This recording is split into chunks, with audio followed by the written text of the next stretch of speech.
Boa noite a todos. Começamos mais uma quarta-feira no CRP, que acontece desde 1998 e na modalidade online desde 2010. E hoje é a nossa segunda quarta do mês, cuja temática central é Educação para a Coletividade. E hoje é uma mesa focada em educação em direitos humanos. Nossos convidados são Ana Inês Souza, que possui graduação em Ciências Sociais pela Pontifícia Universidade Católica do Paraná, em 1986, especialização em Organização do Trabalho Pedagógico pela Universidade Federal do Paraná em 2000, mestrado em Educação e Trabalho pela Universidade Federal do Paraná em 2003, tem experiência na área de educação, com ênfase em movimentos sociais, atuando principalmente nos seguintes temas: educação popular, movimentos sociais, economia solidária e pedagogia freiriana. É técnica do Centro de Referência em Psicologia e Políticas Públicas do CRPPR. O Thiago de Souza Bagatin possui graduação em Psicologia, 2008, especialização em Filosofia da Educação, 2010, ambos pela Universidade Federal do Paraná. Trabalha no Instituto de Defesa dos Direitos Humanos, IDEA, e é mestrando na...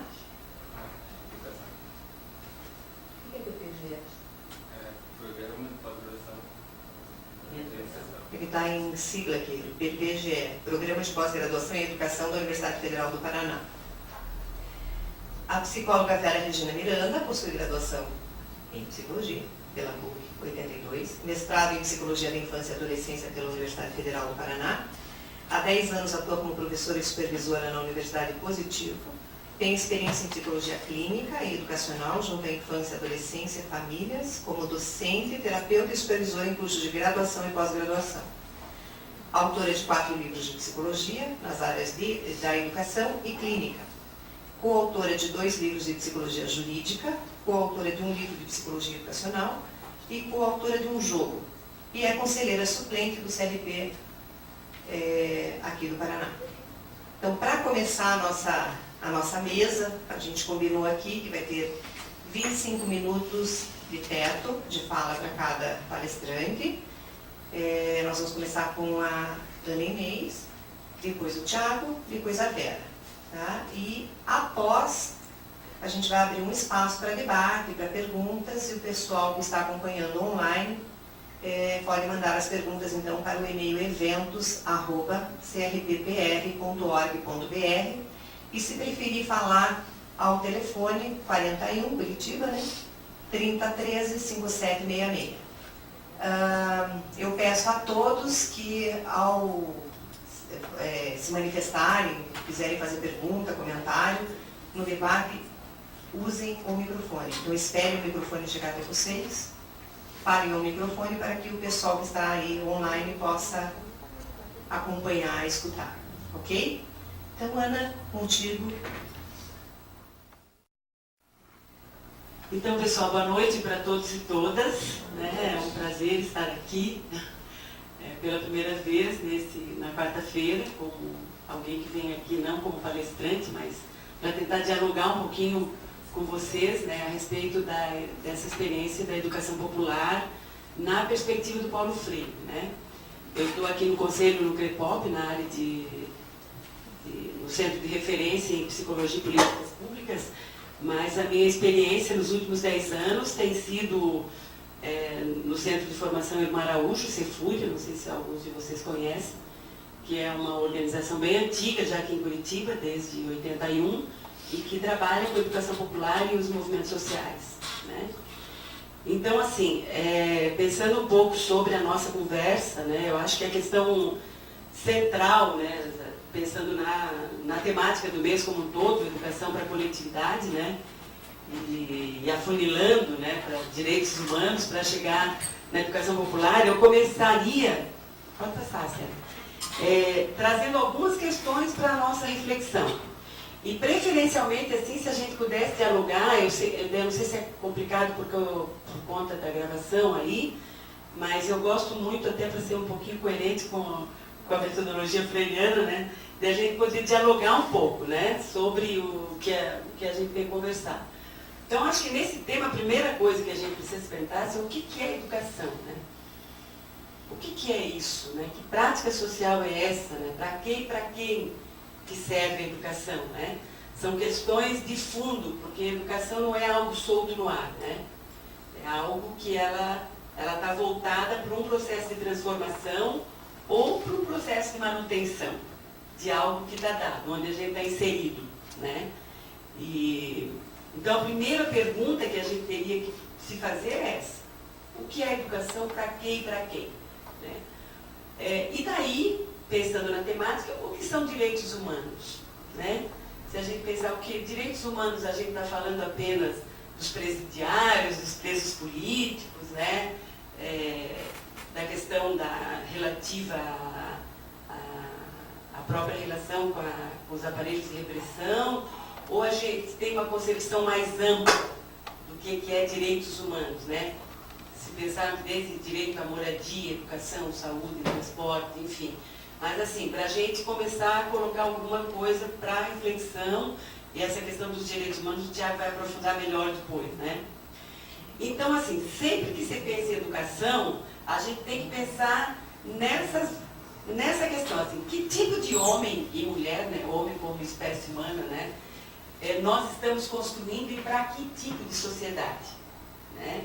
Então, é para essa sociedade que está aí, ou é para fazer outra sociedade? Porque, assim, quando se trata de educação, tu tem um pressuposto, né? Educação não é algo neutro. Então, vocês que são da psicologia, acho que todas e todos, né? Vocês têm alguém que não seja da psicologia aí? Tem? A nossa estagiária da comunicação ali.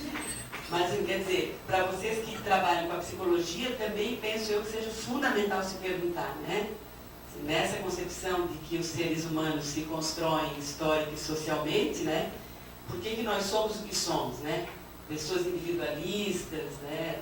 Estamos adoecendo, é só por conta da nossa biologia, de nós mesmos, ou porque a gente se forma dentro disso que está aí, né?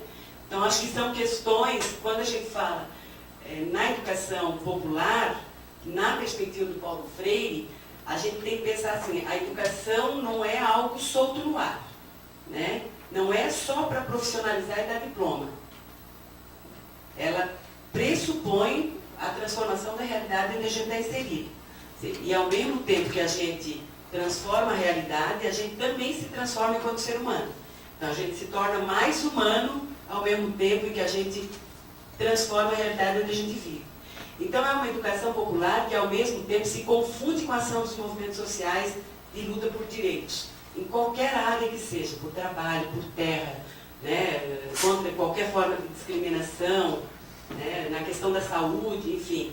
A educação popular, ela tanto impulsiona, quanto ela é fruto da ação dos movimentos sociais, né? Toda ação coletiva de luta por direitos, ela educa, né, às vezes muito mais do que 4 ou 5 anos que a gente passa na universidade, mestrados e doutorados. Né? Essa é a percepção de uma educação na perspectiva do Paulo Freire, que é uma educação libertadora. Né? Então, assim, para o Paulo Freire, a gente tem que trabalhar sempre com esses pares aí, né? De denúncia e anúncio, de desumanização e humanização. O que significa isso, né? Então não basta tu fazer a crítica, não basta tu olhar para a sociedade e dizer que está tudo errado, né? Botar a culpa no governo, que é o que normalmente a gente faz, né? Enfim, é preciso que ao mesmo tempo em que tu faz a denúncia, tu construa o anúncio, ou seja, a possibilidade de que uma sociedade diferente dessa é possível, né, de ser construída pela ação coletiva. Então, sempre assim, se a gente não reconhece, né, que há um processo de desumanização, a gente não constrói a humanização. Isso para o Paulo Freire é central. Se eu olho para o que está aí e digo, o pobre é pobre porque é vadio, porque não trabalha, porque é culpa dele porque ele não estudou, né? Então, assim, eu transfiro para a vítima a culpa da sua própria desgraça, né? Então eu não dou nenhum passo no sentido da superação dos limites e dos problemas concretos, né? Então sempre a gente faz a denúncia da desumanização e trabalhe na perspectiva do anúncio da humanização, sempre de forma coletiva. Né? Por isso que eu achei bacana a temática mais geral, que é a educação para a coletividade. Né? Então não é educação para a formação para o mercado, é educação para a coletividade, é educação para os direitos humanos, é diferente, radicalmente diferente. Pode passar o próximo. Ah, já passou? Então, assim, o que o Paulo Freire dizia, né? Toda a experiência dele, se a gente pensar a parte da efervescência que ele mais viveu e a partir da qual ele, efervescência histórica, né? No seu país, no nosso país, no momento lá dos anos 50 e 60, né? Que era um momento talvez um dos mais ricos da história do Brasil, né? Ele se encharcou daquela realidade, né? Olhou para a educação e disse, essa educação não serve para a realidade que está aí. Né? Essa educação que está aí, ele falava, usava o termo de educação bancária, né? Ele dizia, essa educação é jesuítica, é palavrosa, verbalista, ela não é transformadora. Então ele se desafia a pensar uma educação alternativa à educação bancária, né? E que fosse um conjunto de princípios e valores político-pedagógicos a serviço da transformação da realidade. Então, quer dizer, a ideia de desvelar a realidade, né, e transformá-la para a emancipação humana. Então, se a gente pensar no mundo de hoje, né, a gente vive nos últimos 10 anos uma fase do capitalismo que é extremamente sedutor, né, por conta das 1000 quinquilharias que são jogadas todo dia no mercado, né, a cada dia tu quer adquirir um aparelhinho novo, que acende uma luzinha a mais, que faz alguma grava, uma coisinha a mais. Então, assim, é muito sedutor e extremamente excludente, né? Então, assim, como é que a gente desvela isso que está aí? Se a maioria das pessoas vai da casa para o trabalho, a escola, via de regra, não ajuda a fazer a consciência crítica, a desvelar isso que está aí, né? As pessoas sentam na frente da TV e engolem os pacotes que as TVs comerciais, só para não falar mal só da Globo, não dá muito brisola aqui, mas qualquer TV comercial, né? São poucas famílias que controlam no Brasil e no mundo e tem pouco interesse em que a gente aprenda a pensar e ver o que está por trás de tudo isso, né? Então isso, para a ideia do Paulo Freire, é central. Tu tem que desvelar a realidade para poder transformá-la. Desvelar no sentido de tirar o véu mesmo, tirar a trava, né, dos olhos da gente. E que metodologia ele propõe para isso, então? Todo mundo sabe que a questão do diálogo, na metodologia, todo mundo sabe, a maioria das pessoas que conhecem, pelo menos um pouquinho de Paulo Freire, sabe que a questão do diálogo é fundamental. Né? Mas não é um diálogo descompromissado para jogar a conversa fora, ainda que seja muito bom também jogar a conversa fora. Né? Assim, é um diálogo que constrói conhecimento novo. Né? O diálogo que se faz entre diferentes, não entre desiguais. Né? Então, quando Paulo Freire, e ele é radical nisso, né? De que a gente tem que combater toda forma de preconceito sobre a diversidade, né? Mas jamais ser tolerante com as desigualdades sociais. Então, isso é uma base central, e aí esse diálogo é feito a partir da problematização. Então, assim, o que é a problematização? Quando eu comecei a minha exposição hoje com vocês, embora, né, se nós tivéssemos uma roda, se eu não tivesse com microfone, se a gente não tivesse sendo gravado, se eu não estivesse usando isso aqui, a gente estabeleceu um diálogo a partir das primeiras questões que eu joguei no quadro. Se vocês todos são estudantes de psicologia, é importante pensar o que é a educação, para que serve. Né? Como psicólogos, o que vocês vão ser? Só clínicos ou vocês vão ser educadores também por um mundo melhor?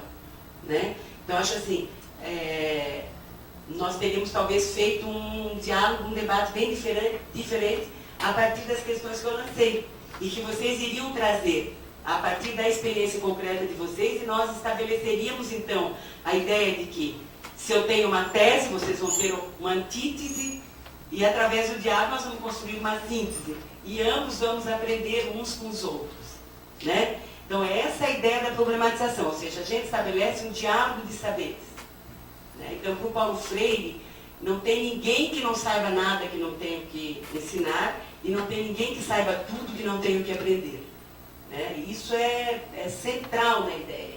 Né? Mesmo um peão da construção civil, que não foi para a escola, que tem que trabalhar enlouquecidamente para garantir arroz e feijão na mesa, ele tem uma sabedoria, um aprendizado impressionante, que nós, que né, somos talvez de classe média, que né, desconhecemos. Então, assim, aprender uns com os outros é a síntese do que seria a problematização na educação do Paulo Freire. Então, quando ele fala da conscientização, né, essa palavra foi reificada, né? Virou uma coisinha como se a gente pudesse jogar para lá e para cá, né? Então, assim, conscientização não é só consciência, é consciência mais ação. Então, é uma educação para ação, não é uma educação só para mudar a cabeça, daqui para cima. É uma educação de corpo inteiro, né? De alma, de consciência política, de compromisso social, né? De solidariedade com todas as pessoas que sofrem no mundo. Então, isso é uma questão muito séria. Então, se a gente pensar do ponto de vista metodológico, né, essa pedagogia, ela se aplica para qualquer lugar do mundo e em qualquer nível de escolaridade. Porque ela não é uma didática, um modelo pronto. Né? Ela é um conjunto de princípios político-pedagógicos. A ideia da dialogicidade é fundamental se a gente quer emancipar as pessoas e não apenas doutrinar ou empurrar conteúdo cabeça dentro. Né? Quando a gente vai ver até uns desenhos nesse sentido. Tá bom assim, pessoal? Tranquilo? Se vocês quiserem... Não... Ah, não, a Célia disse que é depois que pode. Tô louca para a gente poder conversar. Passa lá, Célia, vamos ver. Então, assim, pessoal, que realidade que deve ser desvelada, né? Eu acho que a gente, de certa forma, já adiantou um pouco isso, mas, assim, tem uma coisa bem bacana, assim, porque quando a gente fala, se eu perguntasse para vocês, vou perguntar e vocês não vão responder agora, o que é realidade parece uma pergunta idiota e banal, né? Mas, assim, para o Paulo Freire não é uma pergunta idiota e banal, porque a realidade, a educação, o processo de transformação das consciências, não é o que eu vejo como realidade, não é o dado objetivo só. Isso é uma parte da realidade. Mas é também o dado subjetivo, ou seja, como é que as pessoas interpretam a sua realidade. Né? Porque se tu quer mudar a visão de mundo para que as pessoas se insiram na busca dos direitos, né, é preciso trabalhar com o que vem de lá. Né? Então, por isso que ele critica tanto a educação bancária. Né? De tu dar uma aula expositiva pura e simplesmente. Né? Na minha época de infância eram os pontos, né? Que a gente decorava andando no corredor da casa para lá e para cá, enlouquecidamente, para tirar 10 na prova. Né?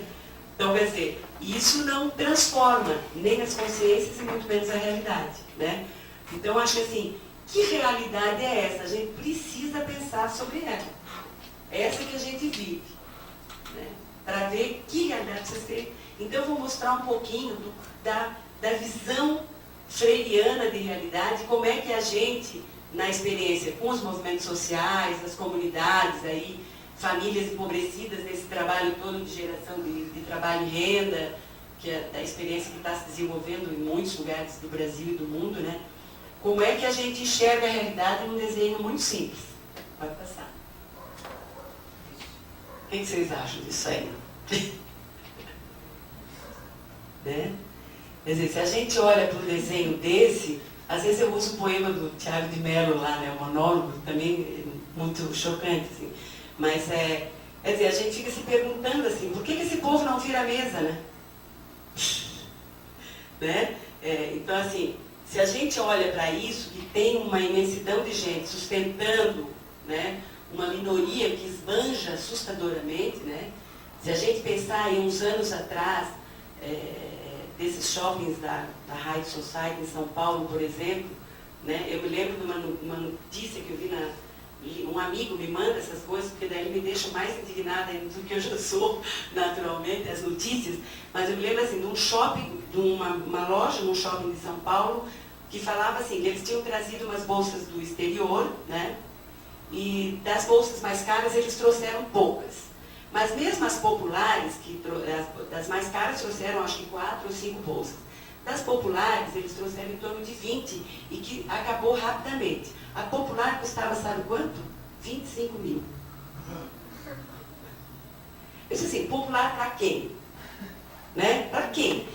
Quem é que chega nesse shopping? Eu fico pensando, não é pela porta de baixo, né? Deve ter um heliporto lá em cima e as pessoas chegam de helicóptero, porque tinha bolsa de 100 mil reais, de couro de um bicho raro, não sei das quantas, não sei da onde. Né? Ou o senador que compra um avião de 60 milhões de reais para dar de presente no aniversário dos 40 anos da mulher. Quer dizer, isso a gente tem que se indignar. A Célia ri, eu também rio, né? Mas dá vontade de virar essa mesa, não é? Então, assim, e a gente discute essas coisas na universidade, pessoal, vamos ser bem sinceros, né? Nem no curso de Sociologia, eu fiz curso de Sociologia na PUC, né? De preferência a gente falava bem pouco dessas coisas naquela época, era ainda durante a ditadura militar, mas já no finalzinho, né? Porque eu fiz de 83 a 86, mas assim,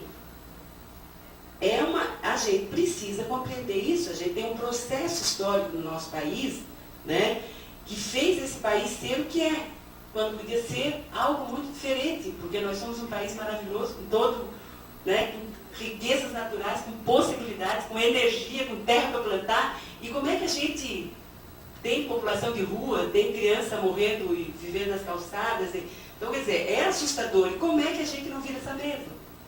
Então se a gente achar que isso é uma bobagem, é uma ficção, não existe, nós nunca vamos ajudar esse povo de baixo, porque se a gente for espertinho, a gente vai tentar subir para cima, comer umas migalhinhas, lamber bota, virar, né, papagaio de pirata, essas coisas assim, para sobrar o que resta. Né? Mas aí a gente não é um povo. Né? A gente pode ser qualquer outra coisa. Né? Vamos para frente. Um outro exemplo de realidade. Né? É a problematização que a gente vai fazendo na educação popular. E, às vezes, um símbolo, Paulo Freire falava disso, porque ele trabalhou muito, né, acho que o IDEA também trabalha, nós, durante os anos do Cefune, trabalhamos muito com pessoas que não tiveram acesso à educação. Então, não adianta tu levar um texto para eles lerem, ou trabalhar só com texto escrito. Então, o uso de símbolos, de imagens, é fundamental na educação popular. Né? Então, quer dizer, se tu imaginar, numa mesma sala de aula, uma professora que sugere uma redação, né, sobre qualquer coisa. Aqui está o exemplo, né, de comida. Né? Então, dizer, o que é comida para um menino, o que é comida para outro menino? Né? Isso é chocante, né? Acho que assim, esse processo de problematização, usando a gente das formas mais variadas que puder e que quiser, de vídeo, de desenhos, né, de gráficos e tudo mais, ela vai ajudando a desvelar a realidade. Por exemplo, eu dou um exemplo de um colega meu que é educador lá no Cefúria. Quando ele vai discutir a distribuição de riqueza no mundo, né, ele não usa simplesmente um gráfico. Ele trabalha com grupos que têm muitas mulheres que estão envolvidas com padarias comunitárias. Então, pede para uma levar um pão, pede para 2 ou 3 lavarem a mão, cortarem o pão em 100 pedacinhos e depois põe em pratos diferentes como é que é feita a distribuição da renda. E, ao mesmo tempo, separa o público na relação. Quer dizer, tu vai ter ali 2, 3 pessoas do curso, já, meu Deus, 2, 3 pessoas do curso com um monte de pão na bandeja, né? E tu vai ter uma imensa maioria com umas migalhinhas de pão. Quer dizer, foi suficiente para discutir sem fazer grandes análises sociológicas, sem trazer tantos dados, as pessoas entendem perfeitamente, né? Então vamos ter que passar mais rapidinho, a gente vai ter que atropelar agora o negócio. Como fazer o desvelamento da realidade? Então, na mesma perspectiva, né, Célia? O que é essa educação? Pode passar. Quer dizer, via de regra é isso que a gente faz, não é? E o que sobra no ouvido daquele freguês ali, né? Pode ser o menino, pode ser, né? Enfim, a professora, a ideia de que, assim, um mundo de informação, né, que não tem organicidade com a realidade e que pouco daquilo a gente vai levar para a vida, né? Pode passar próximo. A mesma coisa. Se a gente pensar a mídia, ela até fala das coisas alternativas, né? Mas é tudo misturado. É tudo fragmentado, é tudo misturado, é como se fosse uma colagem da realidade. Não permite ao telespectador racionalizar ou refletir sobre aquilo, né? Mistura tudo. Mistura a propaganda da Coca-Cola com a ocupação de terra, com o morador de rua. Então, assim, não esconde, mas, porém, mostra de uma forma que também esconde, né? Então, assim, de forma fragmentada, de forma misturada, de forma que a gente não consegue separar, né, o joio do trigo, né, se é possível falar isso, para frente. Então, é essa a ideia. Uma educação para a domesticação, para a libertação. O Paulo Freire nos pergunta. O que nós queremos? Nós queremos pessoas dóceis, obedientes, né? Ou a gente quer gente que se rebele contra tudo isso? E que busque caminhos para superar os problemas e as injustiças sociais, né? Tem mais um, acho que, né? Ou não? Aí trouxe também a Mafalda, porque eu achei muito bacana que ela mede a cabeça e se pergunta, né?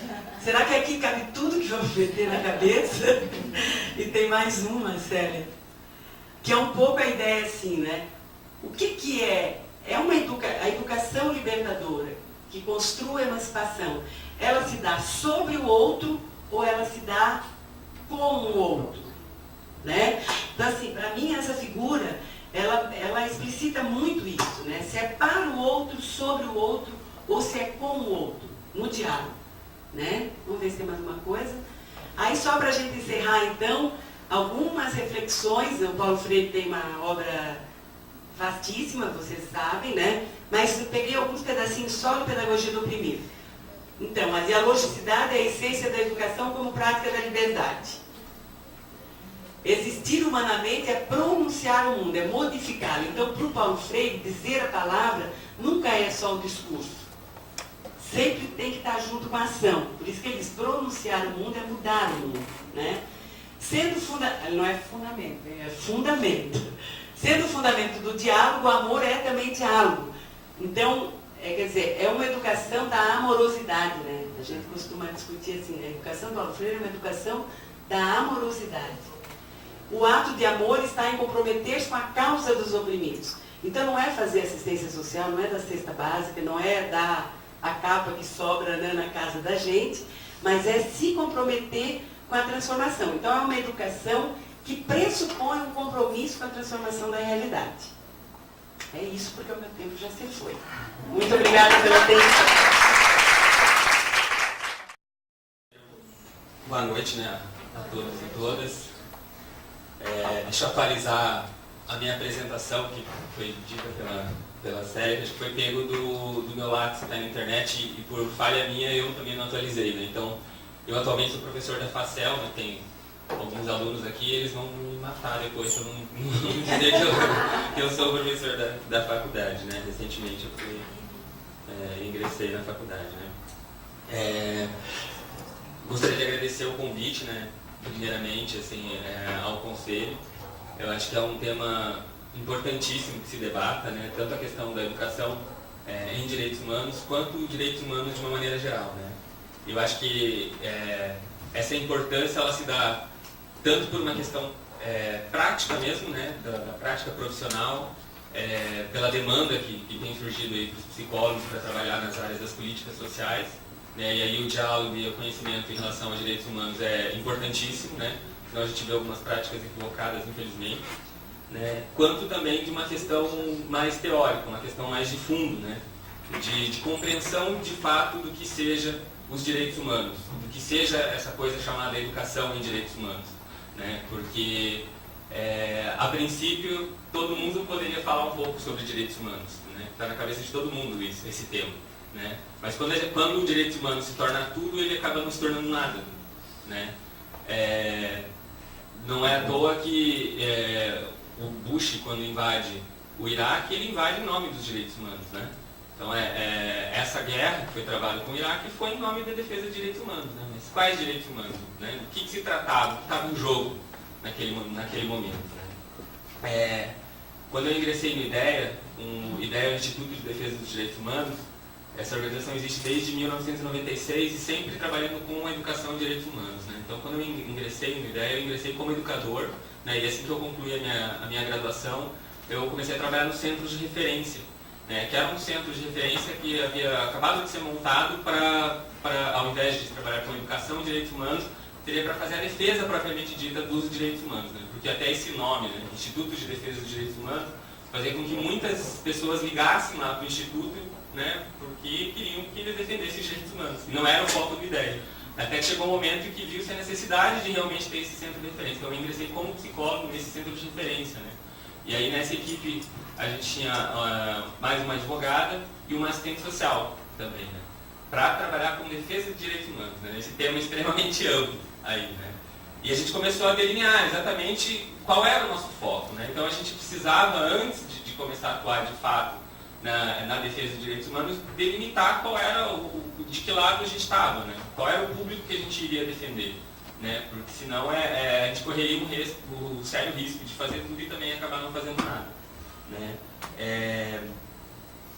Outro exemplo que eu acho que é importante relatar também para mostrar o quanto esse tema ele é dúbio e ele é confuso, né? O tema dos direitos humanos, é a própria Guerra Fria, né?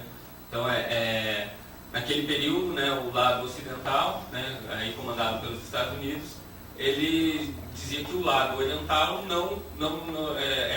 fazia uma violação dos direitos humanos, né? Ele não defendia os direitos humanos, né? Mas quais direitos humanos que eles estavam falando? Estavam falando exatamente dos direitos, né, civis e políticos, né, que seriam os direitos de liberdade de expressão, né, a questão da própria democracia, o direito de votar e ser votado, né? Então eles estavam falando especificamente desse tipo de direito, né? Que inclusive são os mesmos direitos humanos que justificaram aí a invasão no Iraque, né? Que eram os direitos democráticos, digamos assim, de liberdades individuais, né? Em contrapartida, o lado oriental também dizia que o lado ocidental não defendia os direitos humanos, né? Mas e quais direitos humanos que eles diziam aí, né? E entra uma outra concepção dos direitos humanos que se voltam aos direitos sociais, né? Que são aqueles direitos voltados ao trabalho, né? O direito ao salário justo, né? O direito a uma educação, saúde de qualidade, né? Que seriam esses direitos que a ONU atualmente, né, a Organização das Nações Unidas, considera como os direitos de segunda geração, né? Que seriam os direitos sociais, econômicos e culturais, né? E então, quando a gente trabalha com educação em direitos humanos, tudo isso aparece, né? Tudo isso aparece. Quando a gente está lá na comunidade, do que a gente está falando para eles, né? A gente está, aí eu retomo um pouco a fala da Ana, né? A gente está voltando, a gente está construindo uma educação para manter a sociedade do jeito que ela está, ou a gente está construindo um processo educativo para transformar essa realidade, né? E o tema da educação em direitos humanos, ela possibilita as duas coisas. A gente vê a enxurrada de organizações não governamentais que existem, né, tanto a educação informal, né, por meio dessas ONGs, quanto as próprias organizações, quanto a própria educação em direitos humanos voltada para a formalidade mesmo, né? A gente vê que se tornou aí um tema da moda falar em educação em direitos humanos e quando a gente vê o tema na mídia, vê o tema em pauta, a impressão que se dá é que, bom, quanto mais tiver, melhor, né? Mas será que quanto mais tiver, melhor, ou a gente tem que discutir o que é exatamente que tem sido feito, né? E é um pouco esse o centro aí que eu pretendo trazer, né, dessa fala, né, dialogando um pouco com a própria fala da Inês, né? O último exemplo sobre a confusão do tema o que aconteceu recentemente, né, até de uma maneira mais prática, lá na ocupação que tivemos em São José dos Campos, né, a ocupação não, né, o despejo dos moradores da ocupação do Pinheirinho, né? Então, ali também estava em pauta os direitos humanos, né? O direito à propriedade, que é um direito humano de primeira geração, e o direito à moradia, né, que é um outro direito humano. Como é que resolve isso, né? Prevaleceu o direito à propriedade, né? Mas a gente, enquanto profissional psicólogo, quando a gente vai trabalhar numa realidade dessa, a gente vai ter que definir um lado, né? E o tema dos direitos humanos, ele tá posto ali, né? A gente pode ora ir para um lado, ora ir para o outro, né? E eu acho que é até a importância desse debate, né? E cada vez mais a gente faça esse tipo de debate, para que senão a gente mantenha aí essa confusão em relação ao tema dos direitos humanos, né? Pois bem, então a ONU ela considera a primeira geração dos direitos humanos que veio principalmente com a Declaração Universal dos Direitos Humanos de 1945, mas que tem aí a sua origem, né, lá naquela declaração da Constituição Francesa, né, com a Revolução Burguesa, que coloca prioritariamente aqueles quatro direitos fundamentais, né, que seria a igualdade, a liberdade, o direito à segurança e o direito à propriedade. Né. Esses quatro direitos, eles constroem uma série de diretrizes, né, no interior da própria ONU, que inclusive se reverberam na maioria das constituições, né. A norte-americana, a brasileira, né, a maioria das ocidentais, pelo menos, são baseadas aí nessa declaração. Né. A segunda geração dos direitos humanos, lembrando que essa segunda geração ela foi incorporada pelo lado ocidental, né, então a ONU ela foi construída pelo lado ocidental da Guerra Fria, mas ela foi incorporada baseada naqueles direitos que o lado oriental estava defendendo. Né. E aí quando a gente fala em políticas sociais, né, quando o psicólogo vai trabalhar no SUAS, quando vai trabalhar no SUS, nos CAPs, a gente está lidando com um dos lados dos direitos humanos. Né. A gente está tratando exatamente com esses direitos de segunda geração, que seriam os direitos sociais, econômicos e culturais. Né. E a ONU também considera mais uma terceira geração e uma quarta. Né.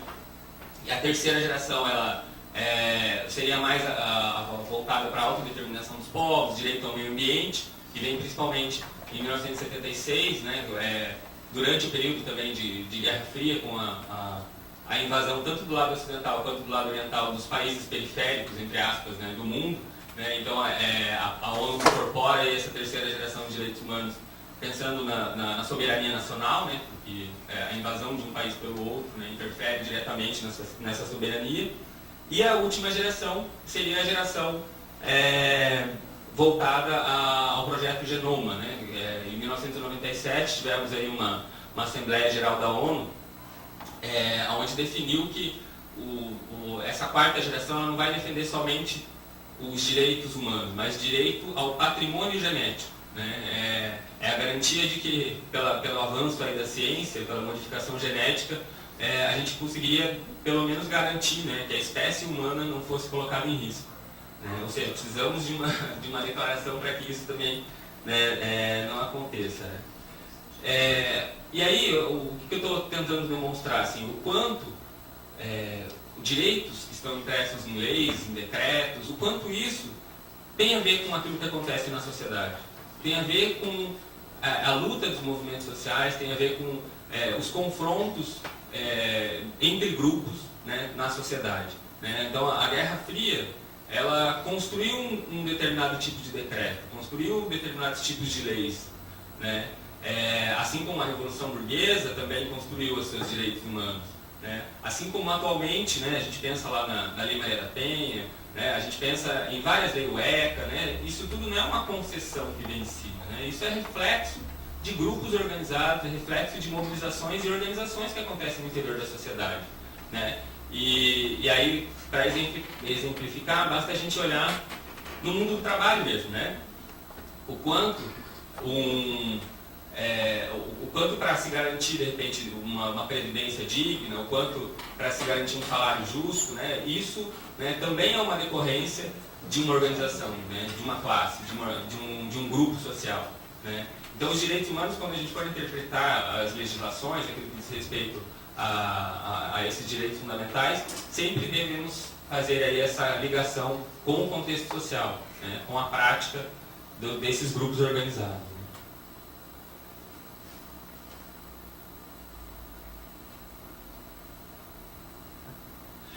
E educação em direitos humanos. Então, o que a educação em direitos humanos tem a ver com essa discussão, né, e essa amplitude do tema, dos direitos? Né? Também está na moda a questão da responsabilidade social, né? Isso também é um outro tema que está na moda. Os próprios mercados atualmente, quando começam a vender aquelas sacolas, né, com um discurso de defesa do meio ambiente, ou seja, todo mundo fala, né? E aí a terceira geração que fala da preservação do meio ambiente entra aqui também nessa questão das sacolinhas. Então, o tema da educação em direitos humanos, assim como os direitos humanos em si, também é um tema dúbio, também é um tema muito amplo, né? Também é um tema muito confuso. Né? A demonstração disso é a invasão lá do próprio Bush, né, quando invade o Iraque, demonstrando o quanto os direitos humanos eles são confusos. E o que isso traz para a nossa realidade, né? O que traz para a nossa prática, né? Traz que a Maria de Fátima Quintal de Freitas, professora aqui da UFPR no setor de educação, ela, num dos seus textos, ela escreveu um pouco sobre o onguismo, né? Eu estou falando enquanto trabalhador de uma ONG, né? Então, eu também incluo a própria ideia nisso, né? O quanto a década de 80 e a década de 90, a gente teve um boom de crescimento dessas organizações, dessas iniciativas, principalmente voltadas para a periferia das grandes cidades, né? Então, foi um momento em que cresceu muito as periferias, as ocupações irregulares, né, no entorno das grandes cidades, e, paralelamente a isso, também se cresceu muito, né, as iniciativas de educação popular, as iniciativas de trabalhos sociais, né? E esses trabalhos sociais, a gente sempre tem a sensação de que quanto mais trabalho social, né, mais a gente estava caminhando rumo a uma transformação da realidade, né? E eu acho que a intenção um pouco dessa fala é desconstruir esse paradigma, né, de que só a quantidade basta, né, sem a gente refletir um pouco sobre a própria qualidade, né, daquilo que vem sendo feito, né. Mas o que significa exatamente essa educação para os direitos humanos, né? Eu trouxe aqui alguns exemplos que estão impressos aí em legislações, mas não necessariamente a gente fica restrito a esses documentos, né, porque isso tem um reflexo na prática, né, na prática cotidiana. Então lá o Plano Nacional de Educação e Direitos Humanos, olha os termos que são utilizados. Não é uma crítica ao plano em si, né, mas é uma leitura crítica, sim, daquilo que se compreende mesmo pelo processo educativo, né. Então, palavras do próprio plano, né. O objetivo da educação dos direitos humanos seria contribuir para a construção da cidadania, o conhecimento dos direitos fundamentais, o respeito à pluralidade, e aí a diversidade sexual, étnica, racial, cultural, gênero e crenças religiosas, né? Mas o respeito à pluralidade, termos como cooperação, né? Tudo isso, se a gente não materializar, se a gente não aterrissar esses conceitos na prática cotidiana, isso fica vazio, né? Porque cooperação pode ser cooperação com a sociedade, né, com a manutenção, com a propriedade privada, com aquilo que já está estabelecido, ou cooperação com o seu par, né, criando ali, possibilitando uma identidade de grupo, auto-organização, né. Então, esses termos, quando eles se mantêm vagos em decretos e legislações, possibilitam de fato esse tipo de prática, né. Esse plano ele tem materialidade tanto na educação formal quanto na educação informal, né? Quando volta-se para a educação informal, principalmente relacionada às ONGs, elas já vêm com financiamento do próprio Estado ou financiamento dessas grandes empresas, de multinacionais e até internacionais, né? O que compromete muitas vezes a própria autonomia daquilo que se desenvolve. Então sempre há uma relação, né, entre a prática, aquilo que está sendo desenvolvido na realidade concreta, e aquilo que se prega como o que deve ser feito, né? A ONU também tem documentos que falam sobre os processos educativos, né, e a educação de direitos humanos, e o manual sobre a metodologia da formação de direitos humanos, publicado em 2000, demonstra o quanto isso pode servir para um lado ou para o outro.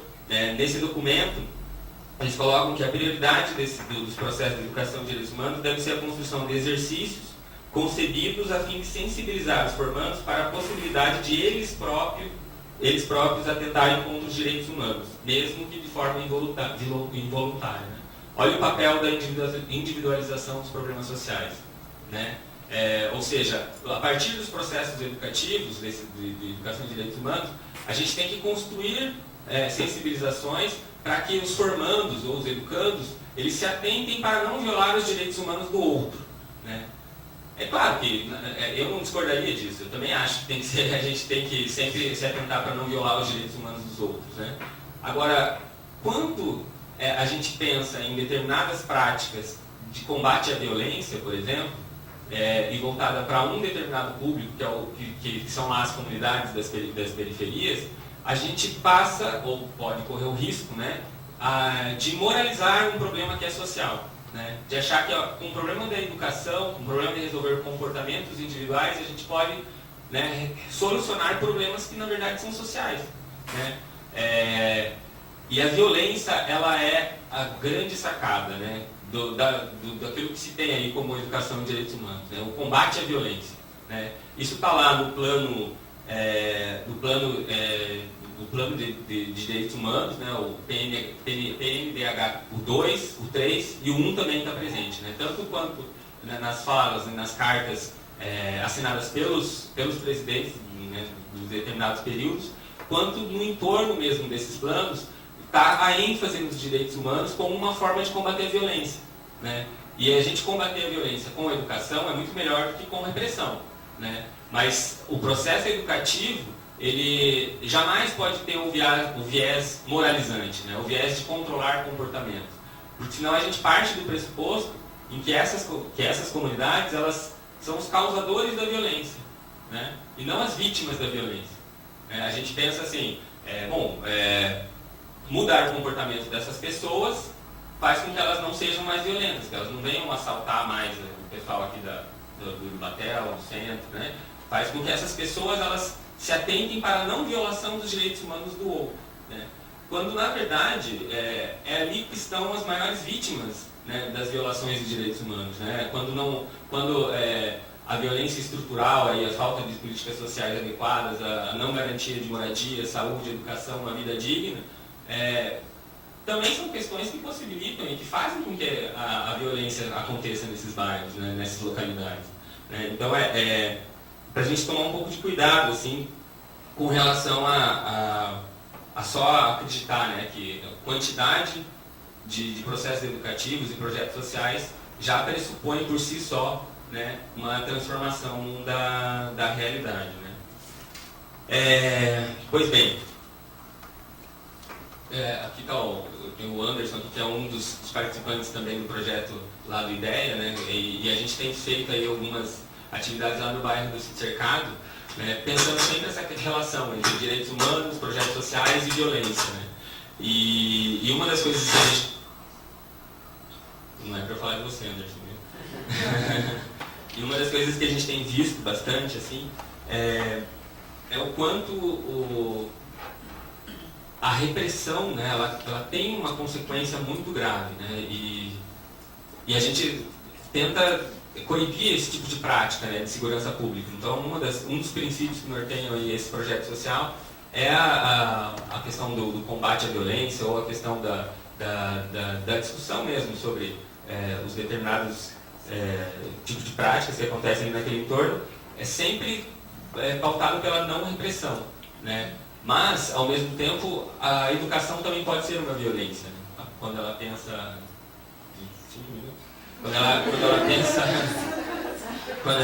Quando a educação ela não tem um viés transformador de uma realidade, mas sim transformador de comportamentos, né? É lógico que para transformar a realidade a gente precisa sim transformar comportamentos, né? Eu não tenho dúvida disso, né? E ninguém discordaria disso, inclusive. Agora, transformar comportamentos para quê? Para que direitos humanos, né? Para a manutenção da sociedade do jeito que ela está, ou para a transformação dessa sociedade, né? E aí tem uma outra questão, né? Tá, mas você trabalha então numa organização cujo foco é educação e direitos humanos, você está fazendo uma crítica então a esse processo, né? É lógico que não, né? Existem perspectivas, e a Ana, quando ela traz a perspectiva do Paulo Freire, é uma demonstração de que é possível sim, né, os processos de educação e direitos humanos terem como foco a transformação da realidade em que essas comunidades elas estão inseridas, né? E isso pressupõe a valorização tanto dos envolvidos, né, e aí compreender os comportamentos e as práticas, valores que existem nessas comunidades, né, não pressupõe uma mudança desses valores de acordo com um padrão estabelecido, né, pela classe média alta, né, mas pressupõe a compreensão dessa realidade e o quanto aquilo pode auxiliar para uma transformação da realidade, né, e não a mudança pensando sempre na manutenção, né. Em 99, o Instituto Interamericano de Direitos Humanos ele fez um seminário lá em Lima, no Peru, e nas suas resoluções apareceram exatamente essa questão da polissemia, né, do termo direitos humanos e educação de direitos humanos. O quanto essas palavras vagas, né, esses termos, que querem dizer tudo, mas que não dizem nada, podem fazer com que a educação de direitos humanos se torne um processo moralizante e inibindo, inclusive, o caráter político que ela tem, né? E eu acho que a gente nunca pode perder de vista que qualquer inserção que haja em comunidade é uma inserção política, né? Ela não é uma inserção que ela já tem um efeito, né? Ela já está causando algo ali naquela comunidade, né? E ela pode causar tanto para um lado quanto para o outro, né? Para finalizar, gostaria de fazer um convite, né? Então, nesse sábado agora, vai acontecer o Tribunal Popular, né? Aqui em Curitiba. É um tribunal popular que vão ser julgado, quem vai ser julgado é o Estado, né? Então é o contrário do que normalmente a gente vê, o Estado julgando, né, os casos, as questões sociais, e agora nesse caso vai ser julgado o Estado, né? São 4 casos de moradia que vão ser julgados aqui em Curitiba, então o caso do Jardim Itaqui, em São José dos Pinhais, o caso dos contratos da Coab no Sabará, Guarituba, né, que é a maior ocupação que tem no sul do país, em Piraquara, né, é o outro caso que vai ser julgado também. E tem um último caso, daqui já falei, né? Bom, tem um último caso aí relacionado à moradia também em Curitiba, região metropolitana, né?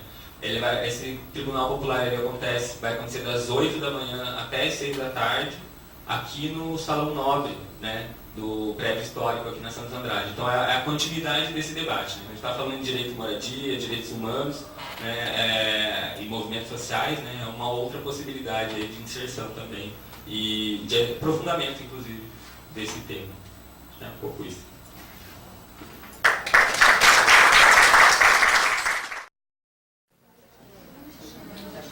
Vamos ler, pessoal? Eu continuo de alguma forma com a minha fala, né? E suscitar algumas reflexões e, quem sabe, algumas mudanças de conduta, né? Que a ideia é a educação para a transformação. Então, o tema é bullying e administração de sentimentos. Então, vale a pena só citar tudo rapidinho, né? Porque o tempo é tão pequeno. Quando ela faz 20 minutos, aí quando eu falo, falta cada vez eu vou falar menos. As duas agências de socialização básicas, né, nós consideramos a família e a escola, porque são os grandes espaços de aprendizagem, onde o ser pode aprender tanto condutas mais adequadas socialmente, quanto condutas menos adequadas socialmente. Né? E dentro desses dois espaços, né, de aprendizagem, se estabelecem relações tanto horizontais como verticais, que são as relações de igualdade de poder, né, as horizontais têm a ver com eu com os meus colegas, eu com os meus irmãos, né, no contexto familiar ou escolar. E as relações do tipo verticais são as relações de desigualdade de poder, de hierarquia, eu com meus pais, eu com os meus professores. Né? E são aprendizagens extremamente importantes, as duas. Né? O cenário atual, nós vimos algumas reflexões anteriores, né? Ele pode ser visto sobre um enfoque desolador, né? Muita violência, muitos crimes, uma desigualdade social assustadora, né? Um consumo predatório, mas ao mesmo tempo uma visão esperançosa, em que há possibilidade de construção, há muitos projetos sociais, as ONGs que você falava, né? Cada vez em expansão, um consumo mais consciente, né? E vale a pena até citar o Capra, que ele diz que a teia da vida pressupõe respeito. Então, por mais que exista um lado desolador, nós temos que nos apegar ao lado esperançoso, né? Senão não há nada a fazer, né? Só chorar. Como eu tenho formação em sistêmica, né, eu não tinha como fugir disso. Né? Então, eu penso assim, eu vou falar de bullying já na sequência, né? E o bullying não deixa de ser um sintoma. Né? E entendendo que toda queixa ou todo sintoma sempre sinaliza que alguma coisa está acontecendo. Né? Tem uma natureza dinâmica que é, de alguma forma, mutável, que passa por transformações, e sempre refletem-se assim, hipóteses sobre o que está acontecendo, o que pode e necessita ser mudado, e aí todos se incluem. Né? Não é só o vítima, não é só, entre aspas, o bandido, etc. Né? Então, sintoma é sinal de que alguma coisa está acontecendo com quem, né? E de que há um contexto que permite, então há condições para o seu surgimento, e as interações entre essas pessoas vão dando sentido para que esses sintomas sejam mantidos. Então, vale a pena a gente cuidar com essa escalada, porque um dia começou esse sintoma que era lá atrás e veio para frente. Começou com uma dificuldade, dá para entender que a dificuldade é alguma coisa de menor tamanho, que vai expandindo-se para um problema, que é na realidade o problema é uma dificuldade mais mal administrada, né?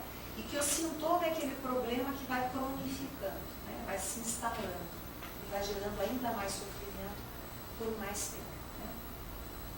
Então o bullying, vale a pena a gente posicionar-se brevemente, que é considerado um fenômeno grupal, social, em que a agressão ocorre entre pares e no contexto escolar.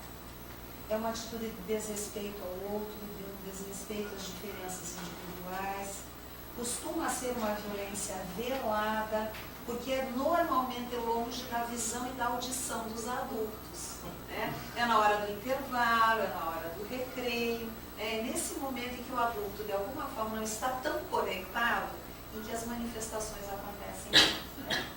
E os atos costumam ser intencionais, repetitivos e que geram mal, sofrimento, né?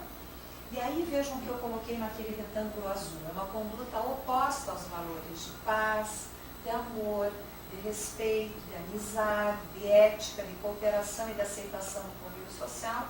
E conclusão, né? Uma conduta de ataque aos direitos humanos, né? Eu não vejo o outro como um ser que sente, que sofre, né? Tem muito na literatura falando sobre as formas, né? Então, a forma verbal é aquela que se configura por insultar, apelidar de modo pejorativo. A física e material, com atitudes do tipo bater, empurrar, furtar os objetos do outro. A psicológica e moral, com condutas como humilhar, discriminar, chantagear, difamar. A sexual, com condutas relacionadas a abuso, violência, assédio, insinuações com caráter sensual e sexual.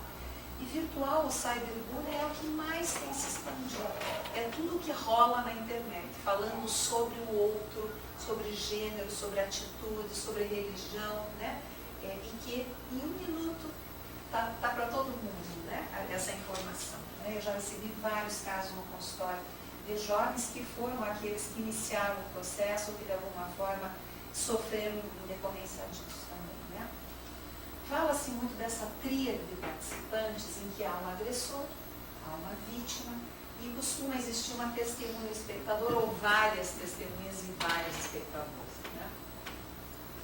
E isso é uma coisa que eu gosto de tabelinha, de esqueminha, então eu fiz porque eu acho que facilita para falar para vocês, né? Então, assim, comunicação e sentimentos dos envolvidos nesse processo, né? Pensando principalmente no agressor e na vítima, mas nós vamos às vezes falar também do espectador. O agressor costuma usar a comunicação verbal ou não verbal. Tá?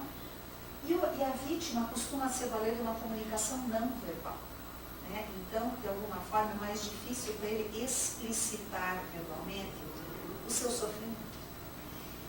O agressor expressa a raiva e a não aceitação do outro e costuma ter prazer com a dor alheia. E nós vamos ver que muitas vezes carece de empatia, né? Que é a capacidade de se pôr no lugar, na pele do outro. E a vítima costuma experimentar emoções de medo, de tristeza, de uma raiva contida, de uma raiva acumulada, né? E como cada um percebe e narra os acontecimentos? Isso é bem interessante também, que isso tem muito a ver com a comunicação humana, né? Tem um lado forte, né? Considerado entre aspas como forte. O que é o forte? Né? Forte para quê? Né? Então, forte no sentido assim, entre aspas, né? É aquele que põe a raiva para fora, é aquele que costuma ser o mais insensível, aquele que tem uma conduta de opressão em relação ao outro. Existe aquele considerado mais frágil, entre aspas, né? Que tem uma raiva mais contida, que tem um alto grau de sensibilidade e que é capaz de ter mais atitudes de oprimido do que de opressor. O que acaba perpetuando, então, o bullying, né? O agressor, em todos os estudos que se tem, tanto do contexto escolar quanto das famílias e das análises de estudos de casos, né? Tem a literatura é muito unânime, né, em relação a algumas questões que eu coloquei aqui. Que o agressor costuma ter poucos limites, brincadeiras de mau gosto, apelidos pejorativos, costumam ser mais populares, sim, eles aparecem, eles são mais egocêntricos, arrogantes, a diversão é uma diversão com sofrimento alheio, e aí a carência de empatia que eu falava antes, enfrenta e procura conflitos, e em casa uma atitude mais desafiadora. Quem é a vítima? Tem uma tendência maior ao isolamento e retraimento, costuma se excluir de atividades, pode ser atacado fisicamente e em seus pertences, tem uma dificuldade de fazer frente à agressão, encara os conflitos com temor, evita-os de alguma forma questões que geram temor. E em casa é mais comum manifestações de tristeza, queixas de dores, de insônia, de isolamento. Então veja, é a história do um é mais para fora e um é mais para dentro, né, no sentido da manifestação dessa conduta. Quando nós falamos sobre a emoção, nós temos que falar da agressividade, né? Normalmente o agressor, ele tem uma agressividade presente e é muito comum a vítima ter uma agressividade reprimida, muito comum, né? Então sempre quando a gente fala em agressividade, assim, na vida nossa enquanto humanos, a agressividade não é uma coisa negativa, a agressividade deveria existir, deveria poder ser expressa, né? Agora, será que os contextos nos quais nós participamos nos permitem essa manifestação? O agressivo é do mal, né? Ou em casa você não é bom porque você tem momentos de agressividade, né? Então essas são questões importantes. Tem até a Félix Carneiro que faz toda uma avaliação de como fazemos o diagnóstico na família. E um dos aspectos é o quanto essa família permite aos seus membros pôr raiva para fora, ou quanto não permite, né? E ver isso como algo negativo. A agressividade é vista como construtiva ou destrutiva. Ela pode servir como uma defesa, né, como uma proteção, e aí ela tem um caráter de construtiva, e ela pode ter um caráter de ataque e de destruição, e aí o nome está dizendo destrutivo, né? E a agressividade tem uma direcionalidade adequada. Então, quando eu quero ter uma atitude agressiva, eu digo que o Tiago é um imbecil, eu digo de uma forma disfarçada, faço meus ataques indiretos e não fica claro se é para ele que eu estou dirigindo a minha hostilidade ou se é para alguém perto dele ou para a turma inteira. Então essas são reflexões em relação à agressividade.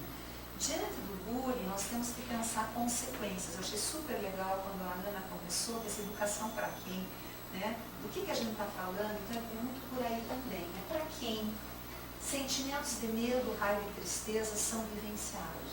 Né? Por quem? Pensamentos e desejos de vingança, porque vejam, quem é a vítima pode e costuma ter sentimentos e pensamentos de vingança que não necessariamente são manifestos. Por que nós lemos muitas vezes casos de, meu Deus, ele era tão bonzinho, né? Saiu matando gente, ele era tão passivo, mas de repente, tudo que foi tanto tempo reprimido, em algum momento sai de uma forma assustadora. Então, dificuldades de aprendizagem, podem aparecer essas consequências, tanto para o agressor, quanto para a vítima, quanto para o espectador. Né? Vejam, eu também posso ser uma pessoa que estou observando e morrendo de medo de ser a próxima vítima. Né? Então, não é só a vítima que pode vivenciar isso, eu posso também viver pânico. Né? Não quero ser o próximo. Né? Problemas psicossomáticos, uma baixa autoestima, fuga de situações relacionais e acadêmicas. Tem crianças que passam, jovens, a partir de um certo momento, não querem ir para a escola. E daí os pais, não, mas ele está bem na escola, não aconteceu nada, ele é um bom aluno, mas a questão não tem a ver com a nota. O que será que acontece lá nas relações, não só na nota, não só com a professora, com os professores, que de alguma forma, a partir de uma certa época, ele está de alguma forma adotando uma esquiva desse contexto. Né? Casos de depressão, de suicídio, condutas delinquenciais. E aí, eu gosto muito, eu estava falando baixinho aqui para a pessoa falando Paulo Freire, né? E eu gosto muito disso, que as pessoas, ninguém aprende sozinho, os homens aprendem em comunhão, né? Então, o que eu posso aprender com o raio do bullying? Né? A me comunicar diretamente sem ataque, esse é um convite a essa aprendizagem, né? Eu posso aprender a diferença entre ser agressivo e ser assertivo, né? E também entre ser inassertivo, porque geralmente a vítima costuma ser inassertiva. E aí, veja, o assertivo é a conduta pró-social, o agressivo não. Que os conflitos servem para o crescimento, eu posso discordar de você, dizer que eu não gostei, que eu não concordo do teu jeito, e mesmo assim, você não concordar com o meu ponto de vista, mas eu ser capaz de expor o meu. Né? A vítima precisa aprender sobre assertividade, aprender a superar seus medos, aprender sobre o enfrentamento. E outra coisa que eu acho bem importante, eu coloquei ali editado, cuidar com padrões de interação. E que tem muito a ver com o que Tiago, de alguma forma, falou, e Ana também, que é agora e mais tarde. Então, quem teve uma história de aprendizagem, de que ele era o agressor e tinha um agredido, será que na sua vida futura mudará de lugar? O opressor mudará de lugar? O oprimido mudará de lugar? Eu acho que esse é um aspecto bastante sério e que isso pode começar na infância, na adolescência e perpetuar-se. Então, eu posso ter sido um agressor de bullying e vir a ser um agressor na minha relação afetiva. Eu posso ter sido vítima do bullying e vir a ser vítima de uma relação afetiva, de uma relação no trabalho, ou, quem sabe, passar a ser um vingador. Tem muito filme de faroeste, ainda tem, filmes faroeste adaptados para o mundo moderno, que sempre tem a história de alguém que teve a família assassinada, e aí a novela que está se passando agora também tem essa coisa de vou me vingar, Então, de alguma forma, eu me omiti e agora vem o momento de eu tirar limpo, Então, pode haver uma inversão dessa polaridade, a pessoa passar a assumir um outro lugar. Lembrei da ideia que Paulo Freire fala que a gente não espera o opressor. Pode falar, mas não, a Inês falou do Paulo Freire, da ideia de que fala. Mas o oprimido hospeda o opressor. Que o oprimido hospeda o opressor, exatamente. Porque existe o risco, exatamente, de mudar como uma gangorra. Muda de papel, mas o padrão acaba sendo o mesmo padrão na relação com o outro. Então, o que nós podemos aprender com o bullying? Independente do lugar em que ocupamos na tríade, agressora, vítima ou espectador, Nós podemos e precisamos aprender sobre habilidades sociais, sobre a importância de olhar no olho, como nós falamos, de concentrar-se na respiração, de respirar pensando nas possibilidades de resposta, agir, olha lá, ficou grudado, agir sem impulsividade, utilizar bom humor e polidez, são aprendizados, são convites para esses aprendizados. E afinal, de quem que é essa tarefa? Eu acho legal colocar isso, porque a Fran tem muita produção relacionada a bullying, e ela coloca assim, a escola precisa ensinar a criança, desde a mais tenra idade, a educar suas emoções, a lidar com seus medos, conflitos, frustrações, dores e perdas, com sua ansiedade e agressividade, canalizamos para ações proativas, que resultem em benefícios sociais, e para novas formas de relações capazes de produzir empatia, aumentando sua capacidade de tornar-se um adulto equilibrado e feliz. E aí eu coloquei ali os pais, claro que também, Porque ela fala muito do papel da escola, aquela história do lugar, Na posição que eu estou, eu me desrespeitar o meu direito.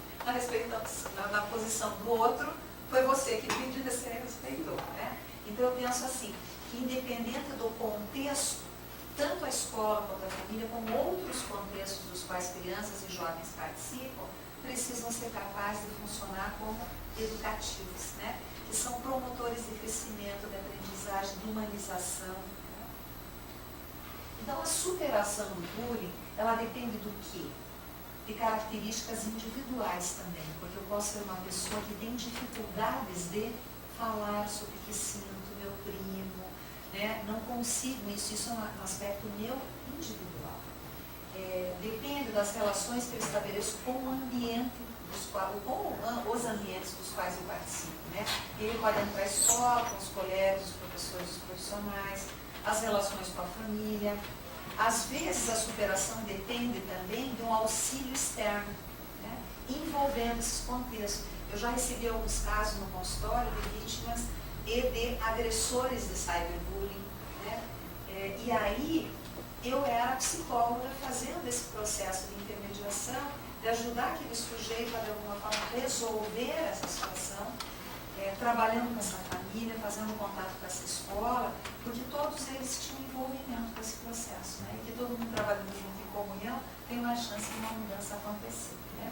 E a comunidade e a sociedade mais ampla. Quando se pesquisa a respeito das possibilidades de intervenção, elas são principalmente para os lares e para as escolas. E aí se fala da importância da identificação precoce. Como que identificamos? Através da observação, através de aplicação de questionários ou outros instrumentos, né? Através de aprendizagens de valores morais, né? Eu gosto muito dessa colocação que eu pus pequenininha ali, a grandeza dos pequenos momentos, né? Porque tem pequenos momentos, e aquela história que um dia a gente aprendeu na pré-escola, né? As palavras mágicas, né? As palavras mágicas a gente decorava quando era quinta. Né? E cadê a palavra mágica de você grande? Dá licença, obrigada, por favor. E que a gente tem que resgatar na faculdade, na nossa vida profissional, na nossa vida dentro das famílias. Né? Todas as intervenções anti-violência têm esse caráter. Né? Então, quando o Freire, em vários dos livros dele, e os seus precursores, os adaptadores, fazem essas menções do tipo, nós estamos falando de qual casa. Qual que é a casa que a criança que mora na periferia imagina? É a mesma casa do outro que mora no Batel? Né? O que tem na casa dele, na mesa para ele comer? Quais são as roupas que ele tem? Será que o livro apresenta essas diferenças? Será que o livro tem essas imagens dessas diferentes casas? Então é muito por aí, né? Do que a gente fala? E aí, em função disso, tem sintonia, faz eco para mim essa aprendizagem, né? Então, as intervenções anti-violência também podem ser intervenções que objetivam essa aproximação, né? E, de alguma forma, nos aproximarmos, né? Eu gosto muito de uma frase que diz: todos somos flores do mesmo jardim, dependendo das nossas diferenças de gênero, de condição econômica, de religião, etc. Né? Porque o jardim é o mundo, né? Ética, solidariedade e altruísmo faz parte das intervenções, né? Que é o clima de respeito e de paz entre as pessoas em todos os contextos. E os programas existentes, eles apresentam um denominador comum, que é a intervenção principalmente no aluno, na família, na escola e na comunidade. E aí, eu gosto disso, que tem a ver com a questão do amor também, que a Ana falava, né? As atitudes, não dá para aprofundar em nada, né? Não dá para aprofundar, eu adorei ser a última, tá certo? Eu estou me desbaldando aqui, né? Então, as atitudes, vou pegar na segunda, as atitudes movidas por ressentimento, elas promovem violência, sofrimento e mais rejeição, tá? E as atitudes movidas por amor promovem bem-estar, harmonia, aceitação. Tá? Então, vamos estimular atitudes de amor na educação, nas nossas relações, né? Independente da nossa faixa etária e de com quem nós estamos em contato, né? Nós que somos professores sabemos que nós também temos um papel importante quando estamos com os nossos alunos, né? E a nossa atitude como professores quando damos aula também pode ser uma atitude em que nós podemos estimular um desses lados aí. Né? Então, as aprendizagens necessárias: dividir mais e competir menos, resolver conflitos sem violência, exercitar a empatia, independente de qual é o meu papel no bullying, é isso que eu precisaria aprender. A canalizar a agressividade de uma forma socialmente aceitável, a ampliar canais de comunicação e controle da impulsividade, a ouvir com atenção e sensibilidade. Então, isso a vítima tem que ensinar para o agressor. Né? Isso a vítima tem que ensinar para o agressor. A ouvir com atenção e sensibilidade é reclamar do que gosta sem ofender e humilhar. Atacar o problema e não a pessoa, buscando bom senso. Aprender a elogiar, descarregar as tensões de modo saudável, aprender a tolerar as diferenças, usar métodos não violentos para estabelecer limites e para manter a disciplina, né? Que é o oposto do coercitivo, né? A história da educação bancária, que eu sei tudo, que eu deposito em você o conhecimento, você não sabe nada, você não tem nada para aprender, né? É muito legal, né? Você, de alguma forma, né, diferente das imagens que você colocou aí. Então, valores e virtudes a praticar constantemente têm relação com o amor e respeito, com a coragem e persistência para superar medos e inseguranças, a alegria, sempre resgatando o bom humor, as brincadeiras de bom gosto, porque de bom gosto interessa para nós dois damos risada, de mau gosto só o agressor se diverte, né? E talvez alguns espectadores, né? Então, quando gera sofrimento, é porque não é de bom gosto. A autoconfiança, a temperança, a justiça são valores e virtudes a serem praticados. Né? É um grande desafio, então, se eu tirei do CAP e dei um pedacinho da minha dissertação de mestrado no final. Construir a paz no cotidiano é uma postura ativa e participativa. Aprender a cuidar bem de si mesmo, dos outros e do ambiente, entendendo que o planeta é uma casa coletiva. É tão lindo isso, né? A maior parte dos seres humanos deseja ser escolhida e aceita pelos outros e fazer parte de grupos sociais. Os indivíduos que são aceitos e que se aceitam têm maior probabilidade de virem aceitar os outros. Tem a ver com de que direito a gente está falando, né? De que direito a gente fala, né? Então, as intervenções possíveis na escola deveriam envolver o maior número de participantes, porque uma mudança compartilhada é mais rápida, é mais efetiva. Trabalhos com pares, trabalhos com a turma, usar história, jogos e dramatizações no caráter de prevenção. Eu gosto muito disso, que eu chamei urna da ouvidoria, seria uma coisa muito legal, ter uma urna na sala, para escrevermos ali sentimentos, né? Igual ter a urna que falamos de expressões de amor e do bem, e uma urna que falamos de coisas do estilo black, né? As coisas pesadas. E de tempos em tempos poderíamos abrir essas urnas, sem dar nomes aos bois, mas para quem sabe, eu que não consigo falar, o papelzinho fala por mim, né? Ter na sala, ter espaços para se colocar isso relacionado à escola, a coisas que acontecem no recreio, não só na nossa sala de aula, né? Combinados com alunos, orientações a familiares, pais, professores e funcionários, e aí vem ser modelo de conduta. Não adianta eu dizer para vocês, calem a boca, e de alguma forma eu espero que você seja respeitoso, né? Então essa é uma atitude totalmente ambivalente, né? E que você tem que ser respeitoso, mas eu te desrespeito. Grupos e encontros com pais, né? E às vezes encaminhamentos externos para casos de agressores e de alguns telespectadores do bullying ou de algumas vítimas que não dariam conta só pelo trabalho, às vezes, de grupo no campo escolar. A realidade para a qual o psicólogo de educação se defronta implica em considerar configurações subjetivas, individuais, sociais e, portanto, lugar onde as certezas são limitadas, as necessidades são dinâmicas e os cenários são construídos por todos, né? Não é só por mim. E aí eu coloquei isso, né, também, de Platão e um provérbio indígena. Buscando o bem de nossos semelhantes, encontramos o nosso. Né? Devemos ser parentes de todos os seres e de todas as coisas. Se a gente se sentisse parente de todo mundo, não íamos ser do bem, não iríamos fazer o bem e colhermos o bem. Né? Então parece que esse é um convite. Né? Acho que é isso.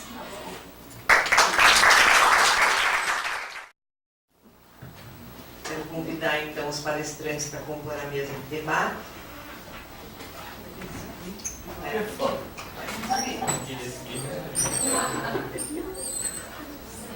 E gostaria de esclarecer que eu não proibi ninguém de falar. Eu disse para não deixarem de solicitar o microfone ao falar, em respeito àqueles que nos acompanham online. Se a gente não fala no microfone, a pessoa não escuta, daí fica difícil acompanhar. Aí fica um papo só aqui para quem está na sede do conselho. E quando o Thiago falou que vai acontecer aqui no sábado, é na Universidade Federal do Paraná, não é aqui no CNB. Né? Aqui em Curitiba. É que ele apontou, né? É curitibano, né?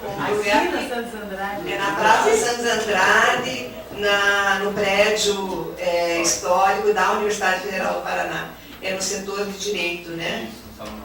Salão Nobre. Então, agora aberto para questões, os membros da mesa, obviamente, também podem se conversar aí e vamos ver questões. Eu sei que tem alguém com uma listinha de perguntas, mas que será perdida agora. Ô, gente. Cada vez. Eu gostaria de fazer um link com a palestra, né, do Celso na primeira semana, que foi exatamente sobre o jogo que ele criou, né, sobre a questão do jogo de valores, né, da turma de valor. E que impressionante, parece que vocês assistiram, ou pelo menos conhecem o trabalho dele, e que vocês combinaram a fala em ver. Foi muito interessante. Em breve estará tudo disponível no site do Conselho também. Vamos lá, Liliana, sua primeira pergunta. Tadinha. estagiária sofre. Ela tá com um monte de anotação ali. Vivi, eu vou fazer um comentário positivo pra Vera. Ai, que bom. Uma coisa que quando ela estava falando de Peraí. Ai, desculpe. Essa coisa pra mim é meio difícil. Não, mas eu estava pensando assim, Vera, quando eu estava falando, do quanto os programas humorísticos, eles se assentam em cima de ridicularizar o outro, né? Do bullying, do preconceito. Eu não sei se tu que estudas isso, se tu já parou para pensar sobre isso e se terias alguma coisa para dizer. Eu sinto isso, até aqueles momentos das videocacetadas, né? Que pra mim me incomoda muito, porque eu não consigo dar risada de muita coisa. Mas eu acho que é bem por aí. Eu sinto isso e até queria comentar uma parte que eu achei bem bacana, que tem muito a ver com a visão sistêmica, quando você fala do anúncio e da denúncia, né? Porque dentro de uma abordagem sistêmica se entende que todos têm que ensinar e têm o que aprender. E por isso é muito comum você convocar o grupo inteiro. Porque por mais que eu seja a que aparenta ter uma dificuldade, à medida que todos vêm, fica mais fácil uns ajudarem aos outros, né? Veja que no fundo é quase que nós estamos falando a mesma língua, verdade?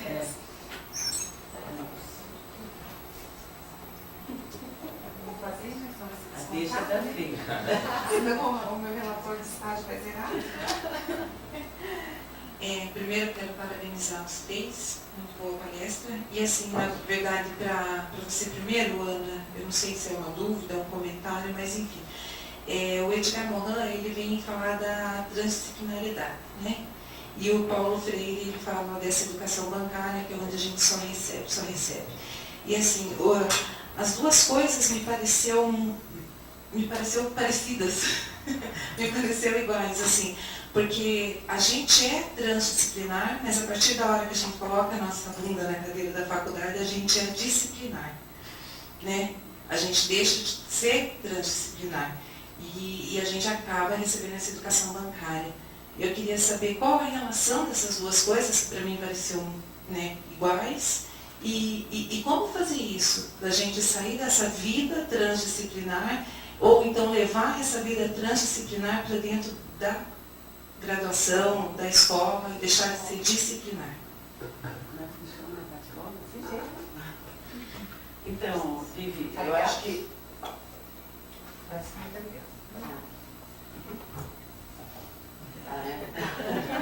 Então, na verdade, tu fala do Morin, eu lembrei que ela fala dos sistemas, né? Eu lembrei da teoria da complexidade, né?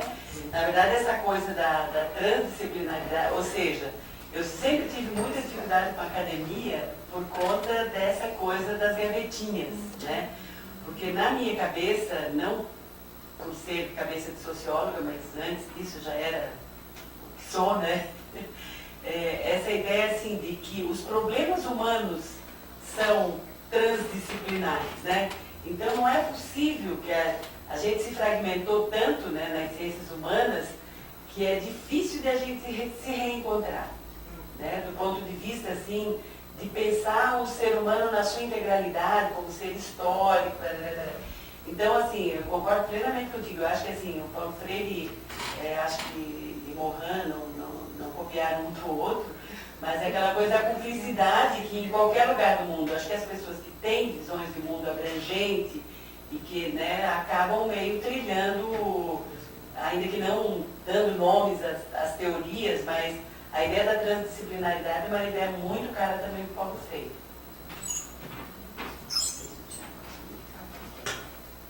Tu tem perguntas mais? Vou comentar rapidinho, então.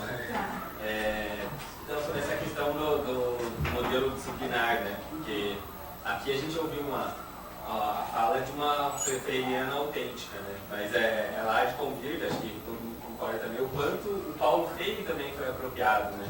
De várias maneiras. Então, é difícil a gente saber exatamente quando está se falando do Paulo Freire, né? Então, o Paulo Freire, quando fala, por exemplo, de questionar o modelo, questionar a educação bancária, mas ele coloca também um objetivo, né? A educação não é só a educação pela educação, né? O bate-papo não é o bate-papo pelo bate-papo. Ele prevê uma construção de conhecimento. E a gente vê que, às vezes, muitos modelos que se propõem a ser alternativos, eles se restringem a isso, né? a trazer o cotidiano para dentro da sala de aula, mas que também não constrói mais nada, fica ali, restrito ao cotidiano. Né? Então, acho que é legal sempre quando a gente pensar assim, nessas alternativas, mudar um modelo, um padrão, mas pensar, será que a gente está mudando mesmo? Será que a gente não está reproduzindo também outras? Né? E o Paulo Freire deixa bem claro qual é o objetivo. Se alguém tiver pergunta, acho que desenvolver a cidadania, né, conquistar novos passos na direção realmente de sermos cidadãos, tem muito chão ainda. Né? Entre nós que tivemos acesso a tanta coisa, então quem dirá construir uma democracia e a cidadania para tantos e tantas diferenças e aprender a respeitar essas diferenças. Não é fácil mesmo, né? A gente tem reunião cansativa, né? Que a gente tem vontade de dizer, vamos fazer assim e acabou. Né? É muito mais rápido, né, o autoritarismo, mas a sua eficácia, a sua eficiência é tão tênue. Né? Então, tem muito trabalho e dá para levar, com certeza, o Freire para a sala de aula, seja da pré-escola à universidade, com o Monrano abraçadinho ainda. E o Capra. Bom, se não temos questões, não temos também online, o pessoal está com preguiça online. Por favor, moçada, vamos começar a usar o e-mail, telefone, mandar questões aí para a gente. Bom, semana que vem, dia 18, teremos uma mesa que vai discutir a psicologia na política nacional da assistência social, onde nós teremos a Johnny Mendes, que é psicóloga, são 3 psicólogas, a Johnny Mendes que vai falar desta questão sob do olhar da academia, a Márcia Mazarotto, que é psicóloga, mas trabalha na gestão dessa política, né, em Curitiba, e a Paula Buturi, que trabalha em CREAS, né, que é trabalhadora da política. Né, mas, enfim, são olhares diferentes de psicólogas diferentes. Dentro dessa perspectiva aí da educação para a coletividade, porque a área da assistência social, muitas vezes é a que está mais à ponta, né, dessa questão toda. E tem muita gente que não conseguiu nem chegar na escola, mas a política da assistência pode alcançar. Né? Então, eu queria agradecer a presença de todos, em especial aos nossos palestrantes, foi assim, bem rico, né? Esperamos que os tímidos online se manifestem e os presenciais também possam ir se animando a fazer perguntas. Todo esse trabalho que está sendo filmado vai estar depois à disposição também no site do Conselho, que é www.crtbr.org.br, e uma cópia vai ser feita para cada palestrante. Tá joia? Muito obrigada e até semana que vem, então.